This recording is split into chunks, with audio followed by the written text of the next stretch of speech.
Good morning or good day to each and every one of you. It's Sunday, and just wanted to talk about some things. It's been a minute since I've been on the video, so definitely want to talk about some things.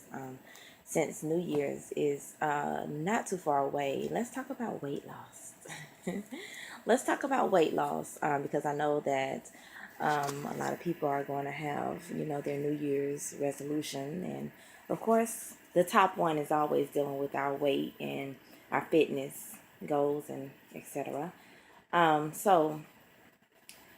This thing with weight loss, we always try so many tricks and so many approaches and practices to get the weight off of us. But my question is to a lot of people is, do you really understand where the weight come from? Because in order to fix any problem, you have to get to the root of it. You have to understand why, the cause of it. Okay. And I don't think people are really getting to the source of the issue when it comes to weight gain or weight. So, because a lot of the responses I get are like, well, I eat a lot at night, or I eat past a certain time and I lay down, or I eat. Okay, so, and they think that this is the reason, this is the problem, this is, the source, and it's not the source. The question you have to ask yourself is, why am I eating this late, or why am I overeating? Why? You got to get to those questions, and a lot of times you'll find that the reason is an emotional problem, it's a spiritual issue, or it can be mental. And those are the things that we are not dealing with when we're going to the gym. When we go to the gym, we will work out. We're working the physical body. We're working, and we're also working the mental as well. We're working the mind and the body, but we so often forget about our emotional aspect. We forget about our spiritual aspect. So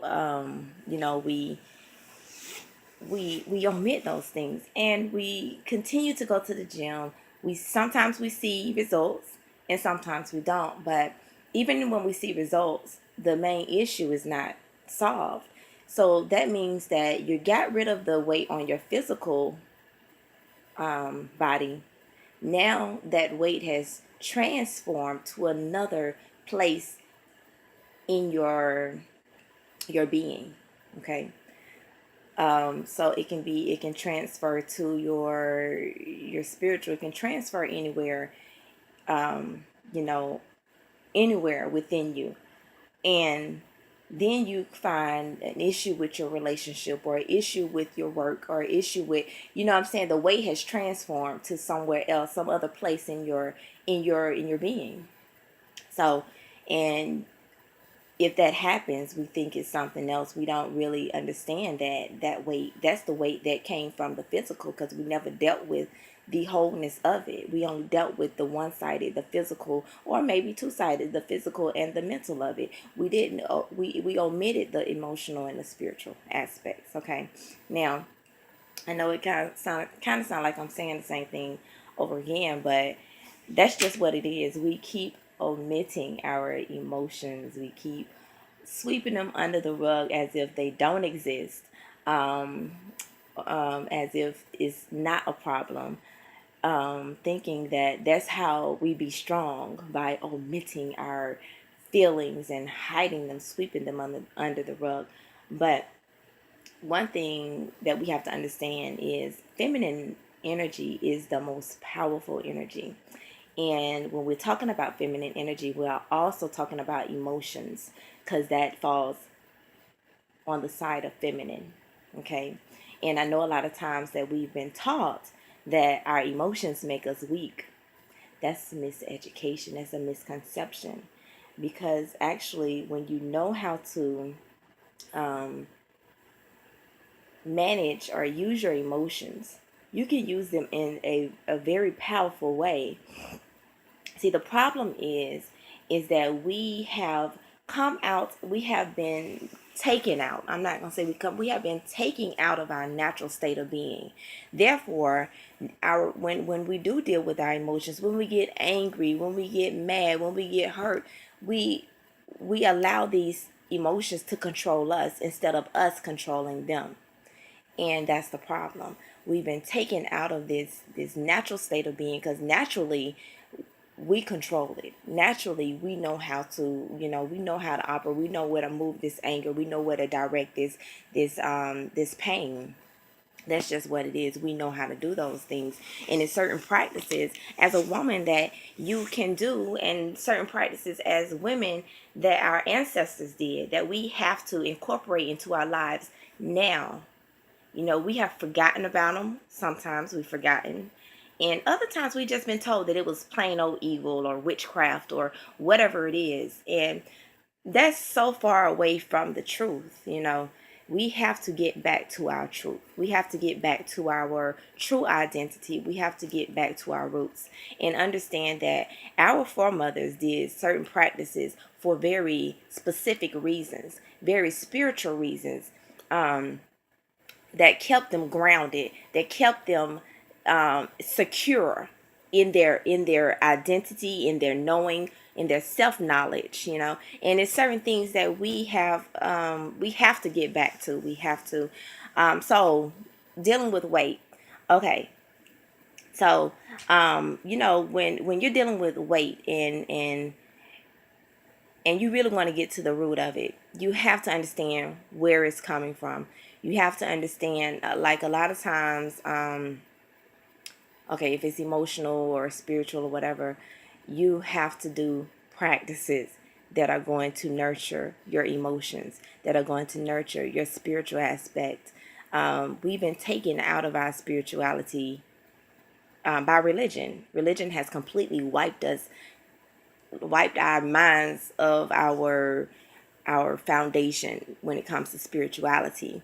Certain practices that women did are looked at as, oh, she's a witch, or she, whatever. But when you really do your research, like physically, but also do your research within, connect back with your source. Connect back with your source. Your source will guide you and lead you to everything you need to know, everything you need to see, everything that is you. It will definitely do that. And when you find or identify the source of the weight gain, you'll know the approach to go at it. And sometimes the weight, that won't even be the problem anymore. The weight is not the problem. The problem is the anger that you're boarding, the anger that you're holding within in your womb space, the guilt that you're holding onto that you won't let go of, the shame that you're clinging to. And these things can come to us in so many experiences that life has. It's so many experiences that we go through that can bring upon shame and guilt and hurt, anger, and those things happen. But once we understand what it is, we can do things that are going to help us in those areas. Okay. One thing, when you realize that it's an emotional issue, and I tell you, a lot of people, I want to say almost everybody has an emotional issue that they must deal with. And sometimes even the most confident people that you think that are confident, they walk around with this confidence as their shield, or this confidence as their umbrella, or it's like something that they're hiding behind. And you have to understand that this too is an issue. Because if you don't love yourself, like truly love yourself, and self-love goes deeper than just saying, oh, I'm confident, I love myself. No, it goes deeper than just saying I love myself. It also shows when people point out your flaws, right? When when your flaws are pointed out, how do you respond? Do you respond in a way that's insecure, that displays your insecurity?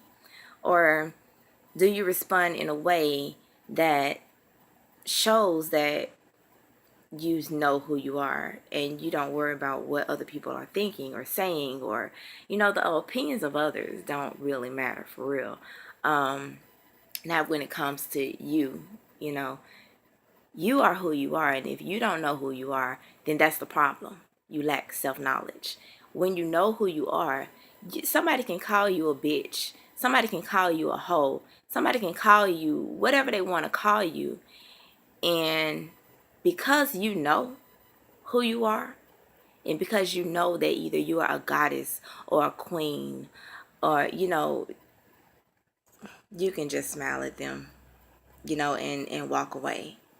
you know um if you're not sure of who you are, if you are insecure in your self-knowledge, or within yourself, then the moment somebody say bitch, you, what, I ain't no, that's that you're allowing your emotions to control you.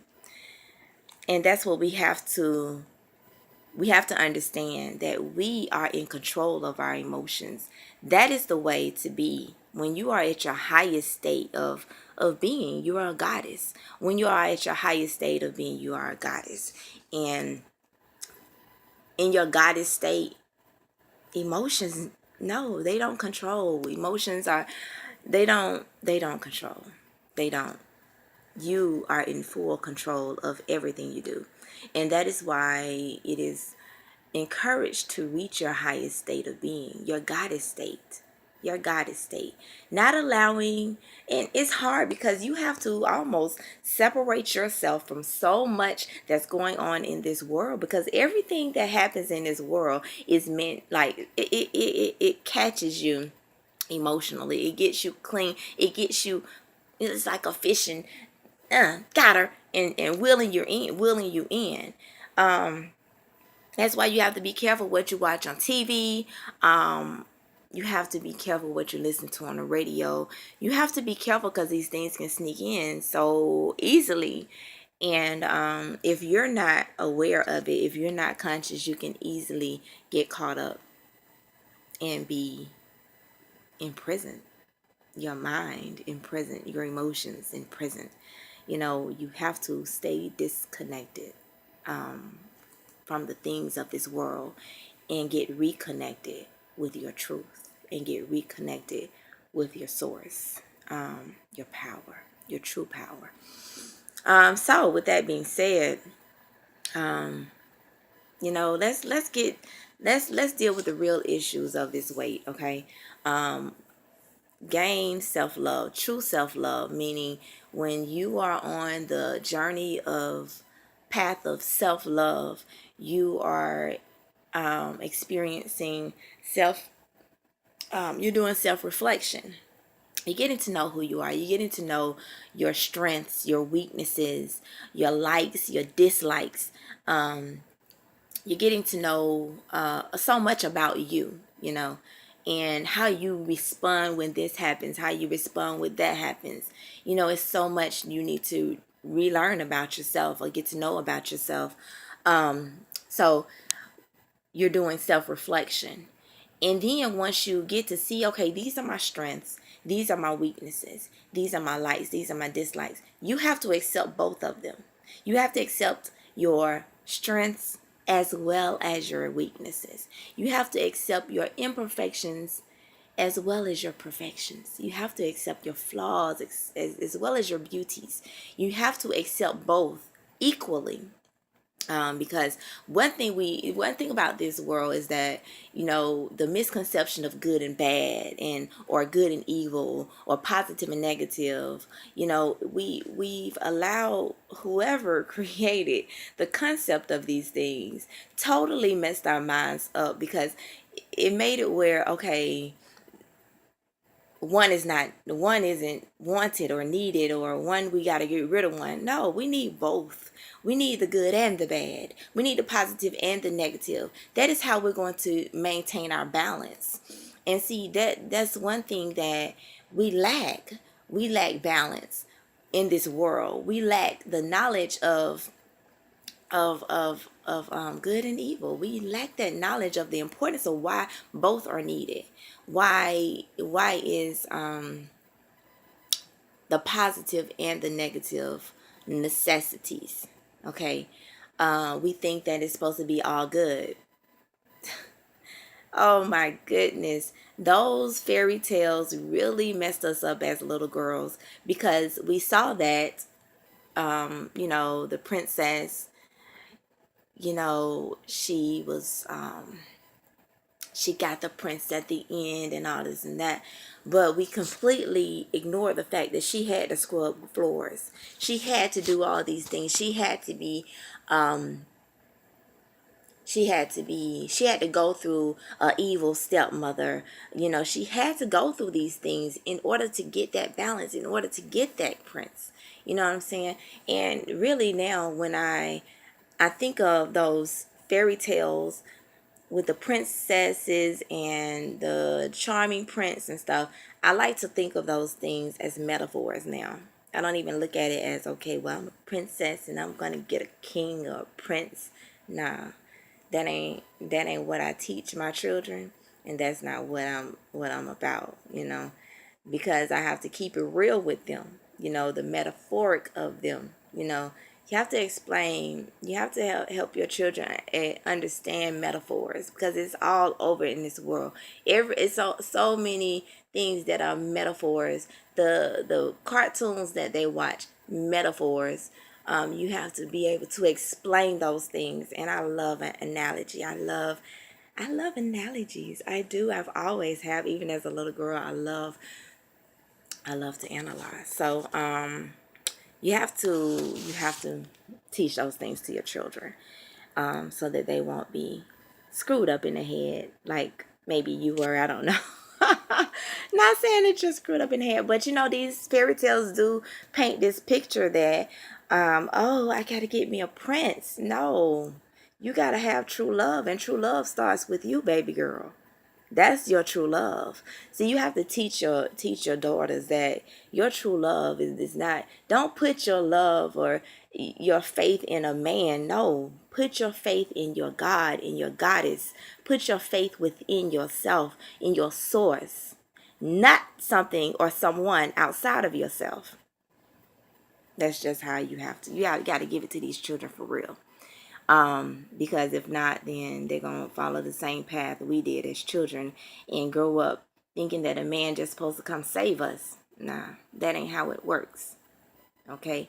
And if it does work like that, it's some strings attached to it. Believe me, there are many strings attached to the mindset that says, okay, a man is going to come save me. Strings. You are trapped. Okay? And so we got to get away from that. All this is dealing with all this is dealing with weight gain, because when you understand, you have to go back. You got to dig deep. You got to dig deep into your path. You got to dig deep into your truth, to get to, why am I carrying this weight? What is this weight? Where did it come from? It came from your beginnings. And that's what you got to get back to. That's why I'm talking about the fairy tales, because so many of us women grew up with these fairy tales in our minds, that stuck in our minds, that created these mindsets that think a certain way.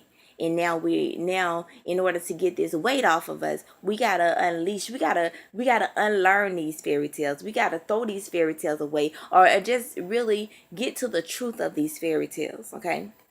Okay, now, and that was talking about self-reflection. You talk about your truth and your lights and all that stuff.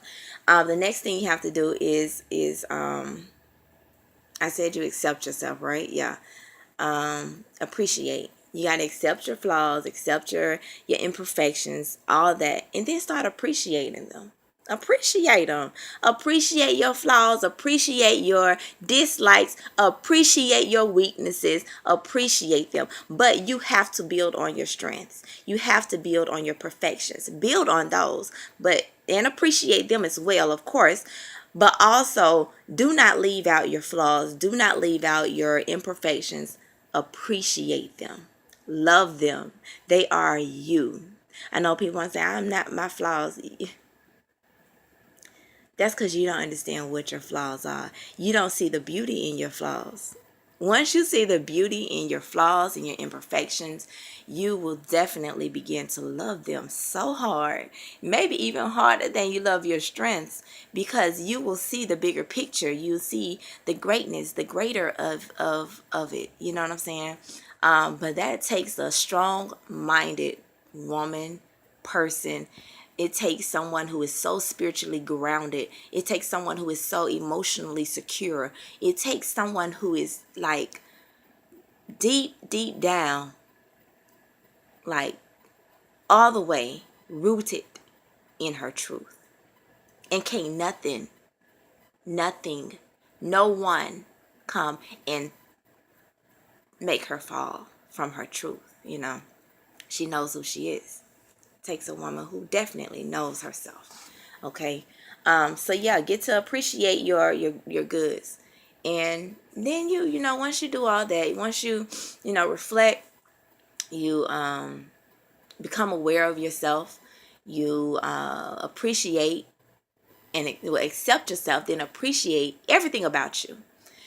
You'll begin to experience this unconditional love that is so beautiful, that is so amazing, that you heard about it, but you never really experienced it because you were so stuck on your flaws being something that was messing you up, or something that you wanted to get rid of, or something that wasn't right. And at the end of the day, you realize that your flaws, they're right. Your imperfections, they're right. You're right. Matter of fact, you are perfect. Why do people say you're not perfect? Just because you don't fit into some kind of box that has been created for us to think that is the ideal person, ideal woman, ideal man? Get rid of that. Get rid of that concept. Get rid of those things. Get rid of those beliefs. Get rid of them and learn that you are perfect. Understand that you are perfect. Your flaws, perfect. Your weaknesses, perfect. You were created perfectly. It don't matter where you are. You were created perfect. And that's what you have to understand. Yes, we do grow, we do evolve, we do, come out of, we grow, we evolve, we get better, we transform. And even if you're not at your highest state, it's okay. You're still perfect for this very moment in life, on your path, on your travels. You are perfect just the way you are. Okay, remember that. And that's where we start when it comes to weight loss. Understanding that you are perfect. Understanding the weight you are carrying has meaning. And if you want to get to the root of it, start digging. And you'll find so many jewels. You'll find so many treasures as you do.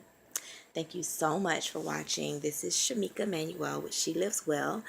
And look for our program that we are about to start in January. It's called the Holistic Weight Loss Program. And it's going to be a great journey. We did this in 2014.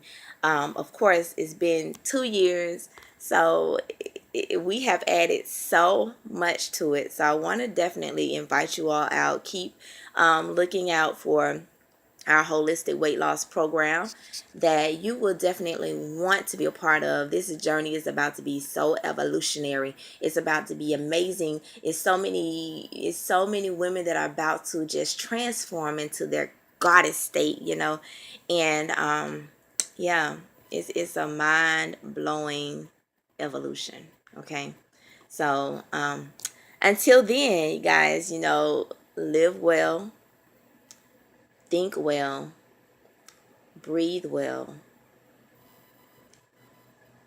just be well. Okay, all right, peace.